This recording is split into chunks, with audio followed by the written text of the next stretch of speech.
சிவகாசியில் நடைபெற்ற அனைத்து இந்திய ஜனநாயக மாதர் சங்க மாநாட்டில் சாதி ஆணவ கொலைகளை தடுத்து நிறுத்த கோரியும் இதுகுறித்து உயர்நீதிமன்றம் பிறப்பித்த உத்தரவு மற்றும் வழிகாட்டுதல்களை அமல்படுத்த கோரியும் தீர்மானம் நிறைவேற்றப்பட்டது. இதில் அரசு மீது வழக்கு தொடர உள்ளதாக சங்கத்தின் துணைத் தலைவர் வாசுகி தெரிவித்துள்ளார். அனைத்து மாவட்டங்களிலும் எஸ்பி தலைமையில் ஒரு சிறப்பு குழு என்பது நியமிக்கப்பட வேண்டும்.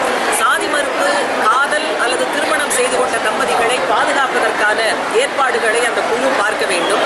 24 மணி நேரமும் செயல்படக்கூடிய ஒரு ஹெல்ப்லைன் என்பது சிறப்பாக தொலைபேசியிலே அந்த ஏற்பாடு என்பதை அரசு செய்ய வேண்டும்.